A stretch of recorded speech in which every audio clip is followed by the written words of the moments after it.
ప్రస్తుతం మన ముఖ్యమంత్రి గారు ప్రతిపక్ష నేతగా ఉన్నప్పుడు చాలా ఆవేశపూరితంగా నిరుద్యోగులకు ప్రతినిధిగా, నిరుద్యోగులకు ఒక నాయకుడిగా చాలా ఆవేశపూరితంగా మాట్లాడేవారు. ఆయన 2019 సాధారణ ఎన్నికలకు వెళ్ళే ముందు ఎక్కడ ఏ జనాభాను ఉద్దేశించి అయినా సరే ముఖ్యంగా నిరుద్యోగులకు సంబంధించి ఏం మాట్లాడేవారంటే, రాష్ట్రంలో 2,30,000 ఉద్యోగాలు ఖాళీగా ఉన్నాయి. టీచర్ పోస్టులు అయితే 23,000 పైగా ఖాళీగా ఉన్నాయి. నేను రేపు అధికారంలోకి వచ్చిన తర్వాత ఈ 2,30,000 ఉద్యోగాలు మరియు టీచర్ పోస్టులు 23,000 ఉద్యోగాలు కూడా నేను భర్తీ చేస్తాను. పేద పిల్లలు ఎక్కువగా ప్రభుత్వ పాఠశాలలో చదువుకుంటారు. ఈ పేద పిల్లలకి మంచి విద్యను అందించాలంటే ఉపాధ్యాయ పోస్టులన్నీ కూడా భర్తీ చేయాలి. మన ప్రభుత్వం రాగానే ఈ ఖాళీగా ఉన్న 23,000 ఉద్యోగాలు కూడా మేము భర్తీ చేస్తాము. ప్రతి పిల్లవాడికి కూడా నేను చెప్తున్నాను, ఏ రాజకీయ పార్టీ అయినా సరే మాటిచ్చి నిలుపుకోవాలి. ఒకవేళ నిలుపుకోలేకపోతే, ఇచ్చిన మాట ఏ పార్టీ అయినా సరే నిలుపుకోలేకపోతే రాజీనామా చేసి వెళ్ళిపోవాలి. వాళ్ళని ఇంటి దారి పట్టించే పరిస్థితిని తీసుకురావాలి అని జగన్మోహన్ రెడ్డి గారు ప్రతిపక్ష నాయకుడిగా ఉన్నప్పుడు పేర్కొన్నారు. ఈరోజు 23,000 ఉద్యోగాలు ఖాళీగా ఉపాధ్యాయ పోస్టులు ఉన్నాయని చెప్పారు. 5 సంవత్సరాల నుంచి ప్రతి నెల కూడా అదిగో డిఎస్సి, ఇదిగో డిఎస్సి అని చెప్పారు. మెగా డిఎస్సి వస్తుంది అని చెప్పారు. బట్ నిన్న మంత్రిమండలి సమావేశంలో కేవలం 6,100 పోస్టులు మాత్రమే భర్తీ చేస్తామని చెప్పారు. అంటే మీరు చెప్పిన 23,000 ఉద్యోగాలు ఎక్కడున్నాయి? మీరు చెప్పిన దానికి ఈరోజు మీరు ఇచ్చిన ప్రకటనకి ఏమైనా సంబంధం ఉందా అని చెప్పి నిరుద్యోగులు అడుగుతున్నారు. ఒక్కసారి మనం వెనక్కి వెళ్ళి చూస్తే, గతంలో తెలుగుదేశం పార్టీ కాలంలో 1996లో, 1998లో, 2000లో, 2001లో, 2002లో చంద్రబాబు నాయుడు గారి డిఎస్సీలు తీశారు. చివరికి 2003వ సంవత్సరంలో అన్ట్రైన్డ్ డిఎస్సి కూడా తీశారు. అన్ట్రైన్డ్ డిఎస్సి అంటే డిఎస్సి రాయాలంటే డిఎడ్ కానీ బిఎడ్ కానీ పూర్తి చేయాలి. అంటే టీచర్ ట్రైనింగ్ పొంది ఉండాలి. టీచర్ ట్రైనింగ్ పొందకుండానే టీచర్ పోస్టులు తీసి ఉద్యోగం వచ్చిన తర్వాత ట్రైనింగ్ ఇచ్చే అన్ట్రైన్డ్ డిఎస్సి కూడా చంద్రబాబు నాయుడు గారు తీశారు. 2014, 2019లో, 2014, 2019 ఆ 5 సంవత్సరాల్లో చంద్రబాబు నాయుడు గారు 2 సార్లు డిఎస్సి తీశారు.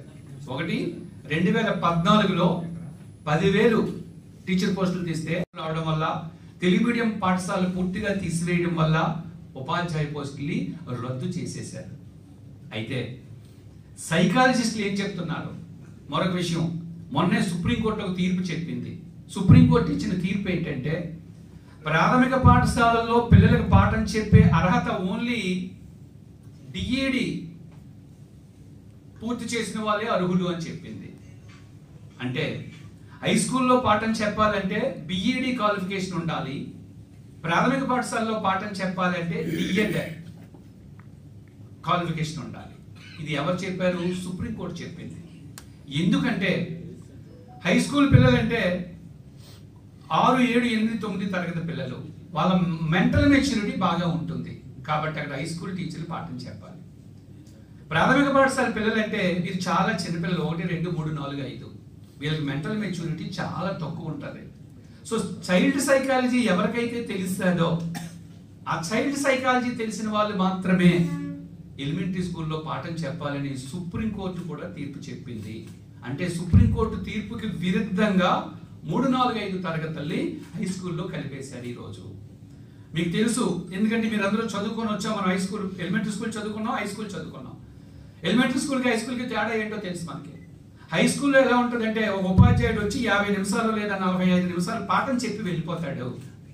అదే ఎలిమెంటరీ స్కూల్లో అయితే ఒక ఉపాధ్యాయుడు వచ్చినప్పటి నుంచి వెళ్ళే వరకు పిల్లల మీద దృష్టి పెట్టి ఆ పిల్లల యొక్క సైకాలజీకి అనుగుణంగా ప్రతి అంశాన్ని చెప్తారు. బట్ ఈరోజు రాష్ట్రంలో ఏం జరిగిందంటే 3, 4, 5 తరగతులు తీసుకొచ్చి హై స్కూల్లో కలిపేశారు. అలా కలిపివేయడం వల్ల హై స్కూల్ టీచర్లు ఈ చిన్న పిల్లలపై దృష్టి పెట్టకపోవడం వల్ల చిన్న పిల్లల్లో విద్య నాణ్యత రోజు రోజుకి క్షీణించిపోతుంది.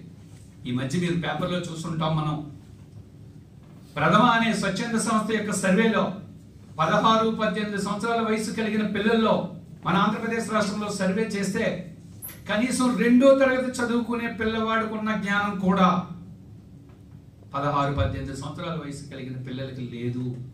కనీసం గణితం మీద, భాష మీద కనీసం పట్టు కూడా లేదు. అంటే ఒక పక్క ముఖ్యమంత్రి గారు రాష్ట్రంలో విద్య అంతర్జాతీయ స్థాయికి వెళ్ళిపోయింది అంటున్నారు, ఆక్స్ఫర్డ్ విశ్వవిద్యాలయ స్థాయికి వెళ్ళిపోయింది అంటున్నారు. మరో పక్క ఆంధ్రప్రదేశ్ రాష్ట్రంలో కానీ ఇండియాలో కానీ సర్వేలు చూస్తే ఆంధ్రప్రదేశ్ రాష్ట్రంలో 16-18 సంవత్సరాల వయసు కలిగిన అంటే ఇంటర్మీడియట్ చదువుకున్న పిల్లల స్థాయిని చూస్తే 2వ తరగతి పుస్తకం కూడా చదవలేని దుస్థితిలో ఈరోజు ఆంధ్రప్రదేశ్ రాష్ట్రం కనబడుతుందని చెప్పి ఈ సర్వేలన్నీ మనం చెప్తున్నాయి. సుమారు 7,900 పోస్టులు తీశారు. అంటే ఆ 5 సంవత్సరాల కాలంలో 18,000 టీచర్ పోస్టులు నారా చంద్రబాబు నాయుడు గారు భర్తీ చేశారు. అలా చేసినప్పుడు ఈ జగన్మోహన్ రెడ్డి గారు ఏమన్నారంటే 23,000 టీచర్ పోస్టులు ఖాళీగా ఉంటే 7,000 భర్తీ చేయడం ఏంటి అని ప్రశ్న వేశారు. సో ఇప్పుడు మేము అడిగేది ఏంటంటే, మొన్న శాసన మండలిలో 2023 సెప్టెంబర్లో శాసనసభ శాసన మండలి సమావేశాలు జరిగాయి. ఈ శాసన మండలిలో మేము ఒక ప్రశ్న వేసాం ఎమ్మెల్సీలుగా. ముఖ్యంగా నేను గ్రాడ్యుయేట్ ఎమ్మెల్సీగా ఒక ప్రశ్న వేశాను. ప్రశ్న ఏంటంటే, జిల్లాల వారీగా పోస్టులు వారీగా ప్రభుత్వ పాఠశాలలు, జిల్లా పరిషత్ ప్రాథమిక ఉన్నత పాఠశాలలో ఖాళీగా ఉన్న ఉపాధ్యాయ పోస్టులు ఎన్ని, ఇందులో మంజూరైన పోస్టులు ఎన్ని, ప్రస్తుతం పనిచేస్తున్న పోస్టులు ఎన్ని అని ఒక ప్రశ్న మేము శాసన మండలిలో అడగడం జరిగింది. ఇది శాసన మండలిలో మేము ప్రశ్న వేస్తే దీనికి సమాధానం విద్యాశాఖ మంత్రి బొత్స సత్యనారాయణ గారు దీనికి సమాధానం ఇచ్చారు. ఈ సమాధానం యొక్క సారాంశం ఏంటంటే, రాష్ట్రంలో 1,88,000 టీచర్ పోస్టులు మంజూరు అయి ఉన్నాయి. ఇందులో పనిచేస్తున్నవి 1,69,000. ఇక ఖాళీగా ఉన్నవి 18,520. సో బొత్స సత్యనారాయణ గారు ఇచ్చిన సమాధానం ప్రకారము, ఇది నేను సొంతంగా చెప్పేది కాదు, శాసన మండలిలో మా ఎమ్మెల్సీలు అడిగిన ప్రశ్నకి విద్యాశాఖ మంత్రి గారు ఇచ్చిన సమాధానం ఇది. సో ఆయన ఇచ్చిన సమాధానం ప్రకారం 18,520 టీచర్ పోస్టులు ఖాళీగా ఉన్నాయని ఎక్కడ శాసన మండలి సాక్షిగా విద్యాశాఖ మంత్రి గారు సమాధానం చెప్పారు. కానీ మాకు అవసరమైనవి కేవలం 8,366 మాత్రమే. మేము 8,366 టీచర్ పోస్టులు మాత్రమే భర్తీ చేస్తాము, ఇవే మాకు అవసరమైనవి అని చెప్పారు. ఖాళీగా ఉన్నాయి చూస్తే 18,000 అయితే 8,000 భర్తీ చేస్తామంటున్నారు. అంటే మిగతా 10,000 టీచర్ పోస్టులు ఏమయ్యాయి అనేది ప్రశ్న. అంటే రద్దు చేశారా? ఈ 10,000 టీచర్ పోస్టులు పూర్తిగా మీరు రద్దు చేసేసారా? ఇక్కడ ఒక విషయం చెప్పాలి. ఈ ప్రస్తుత వైసీపీ ప్రభుత్వం 117 జీవోని తీసుకొచ్చింది. 117 జీవోని తీసుకొచ్చి 3, 4, 5 తరగతుల్ని హై స్కూల్లో మెర్జి చేసేసింది. ఇలా మెర్జి చేయడం వల్ల ప్రాథమిక పాఠశాలలో ఉపాధ్యాయ పోస్టులు అన్నీ కూడా రద్దు చేయబడ్డాయి. రెండవది, ఓన్లీ ఇంగ్లీష్ మీడియంను మాత్రమే ప్రవేశపెట్టి తెలుగు మీడియంను పూర్తిగా ఆంధ్రప్రదేశ్ రాష్ట్రంలో తీసివేశారు. జాతీయ విద్యా విధానం కూడా ఏం చెప్తుందంటే, ప్రాథమిక పాఠశాలలో విద్యని మాతృభాషలో అందిస్తే పిల్లవారు ఆలోచించే శక్తి పెరుగుతుంది, వారి సృజనాత్మక శక్తి పెరుగుతుందని చెప్పారు. కానీ ఈరోజు ఆంధ్రప్రదేశ్ రాష్ట్రంలో తెలుగు మీడియంలో పూర్తిగా రద్దు చేయడం వల్ల ఉపాధ్యాయ పోస్టులు పూర్తిగా కొరవడ్డాయి. వచ్చిన తర్వాత గతంలో నేను ప్రతిపక్ష నాయకుడిగా ఉన్నప్పుడు ఒక డిఎస్సి ఇస్తానని, ఆ హామీ నెరవేర్చుకోవాలనే విషయాన్ని పూర్తిగా మర్చిపోయారు. అసలు ఆ స్పృహనే పూర్తిగా కోల్పోయి మర్చిపోతే నిరుద్యోగులు రోడ్లెక్కి మా డిఎస్సి పోస్టులు తీయండి అని చెప్తే, మొదట్లో విద్యాశాఖ మంత్రి గారు ఏమన్నారంటే అసలు ఆంధ్రప్రదేశ్ రాష్ట్రంలో టీచర్ పోస్టులు ఖాళీగా లేవని చెప్పారు. అప్పుడు ప్రతిపక్ష నాయకులు శాసన మండలిలో అసెంబ్లీలో ప్రశ్నలు వేస్తే 18,000 పోస్టులు ఖాళీగా ఉన్నాయని చెప్తే మాట మార్చి విద్యాశాఖ మంత్రి గారు కొద్దిగా ఖాళీలు ఉన్నాయని చెప్పారు. మొదట 717 పోస్టులు మాత్రమే ఖాళీలు ఉన్నాయని చెప్పారు. ఆ తర్వాత శాసన మండలిలో వారు ఇచ్చిన సమాధానం ప్రకారం చూస్తే 18,520 పోస్టులు ఖాళీగా ఉన్నాయి. అందులో కూడా 8,366 పోస్టులు భర్తీ చేస్తామని చెప్పారు. బట్ నిన్న మంత్రి మండలి సమావేశంలో చూస్తే కేవలం 6,100 పోస్టులు మాత్రమే తీస్తామంటున్నారు. ఇప్పుడు మన ప్రశ్న ఏంటంటే 2018, 2019లో ప్రతిపక్ష నాయకుడిగా ఉన్నప్పుడు మీరు 23,000 ఉపాధ్యాయ ఉద్యోగాలు ఖాళీగా ఉన్నాయి, మన ప్రభుత్వం రాగానే నేను భర్తీ చేస్తానని మీరు హామీ ఇచ్చారు. ఎప్పుడు? 2019 జనవరి, ఫిబ్రవరిలో. మరి ఇప్పుడు 2024 అంటే 5 సంవత్సరాలు ఇంచుమించుగా అవుతున్నదే. ఈ 5 సంవత్సరాల్లో ఎన్ని టీచర్ పోస్టులు ఖాళీలు ఏర్పడ్డాయి? అప్పటికి మీ నోట్లో మీరు చెప్పిన దాని ప్రకారం చూస్తే 23,000. ఈ 5 సంవత్సరాల్లో ఖాళీలు ఏర్పడ్డ ఉపాధ్యాయ పోస్టులు ఎన్ని? ఈ ఖాళీలు ఏర్పడ్డ ఉపాధ్యాయ పోస్టులు ఆ 23,000 కలిపితే కనీసం 30,000 నుంచి 40,000 ఖాళీలు ఉంటాయని, 30,000 మెగా డిఎస్సి ఇస్తారని నిరుద్యోగులు ఎదురు చూస్తుంటే, నిరుద్యోగులు కళ్ళల్లో ఒత్తులు పెట్టుకొని చూస్తుంటే, కళ్ళు కాయలు కాసేలా చూస్తుంటే, మీరు మెగా డిఎస్సి అని చెప్పి దగా చేసి నిరుద్యోగుల్ని మోసం చేసి ఈరోజు 6,100 ఉద్యోగాలు భర్తీ చేస్తామని చెప్పడం ఎంతవరకు న్యాయం? అది కూడా మీరు శాసన మండలిలో ఇచ్చిన ఈ 18,000 కేవలం పాఠశాల విద్యకు సంబంధించింది, జిల్లా పరిషత్, మండల పరిషత్కు సంబంధించింది మాత్రమే. బట్ ఈ రోజు నిన్న మీరు ఇచ్చిన మంత్రి మండలిలో మీరేం చెప్తున్నారు? పాఠశాల విద్యలో, గిరిజన శాఖలో, సాంఘిక సంక్షేమ శాఖ, బీసీ, మున్సిపాలిటీ అన్ని రకాల ఉపాధ్యాయ పోస్టులు కలిపి 6,100 అంటున్నారు.